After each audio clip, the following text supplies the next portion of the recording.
এটা হচ্ছে গরুর মাংস। এখন এটাকে চুই ঝাল দিয়ে ভোনা করা হবে, যেটা খুলনার ঐতিহ্যবাহী খাবার, স্পেশাল চুই ঝালের গরুর মাংস ভোনা। এখন আপনাকে দেখাবো গ্রাম্য পরিবেশে কিভাবে চুই ঝালের গরুর মাংস ভুনা করা হয়। প্রথমে পেঁয়াজ ঢেলে দেওয়া হচ্ছে, কিছু মশলা টুকরা দিচ্ছি রসুন বাটা। এখন এই মশলাটাকে ভালোভাবে একটু কষিয়ে যখন বাদামি রং হবে তখন দেওয়া হবে গরম মশলা, গুঁড়া মশলা আছে। এবার দিয়ে দেওয়া হচ্ছে আদা বাটা, কাঁচামরিচ, এটা হলো শুকনা মরিচের গুঁড়া পরিমাণ মতন দিয়ে দিলাম, ডিমটা পরিমাণ মতো, পরিমাণ মতো স্বাদ মতো লবণ দিয়ে দিতে হবে আর কি, গুঁড়া।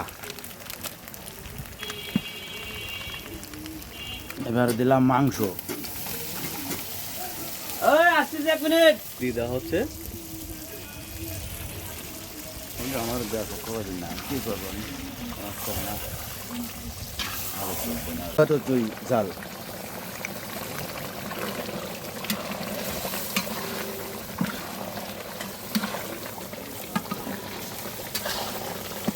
এখন রান্নাটা প্রায় শেষের দিকে আর কি, এখন এই অবস্থায় আছে আর কি। দেখেন পুরোপুরি রান্না কমপ্লিট। এই সেই আসলে মূল, এখন এটা এসে দাঁড়িয়েছে। দেখেন আপনারা, এটা হচ্ছে সে খুলনার বিখ্যাত চুই ঝালের গরুর মাংস ভুনা।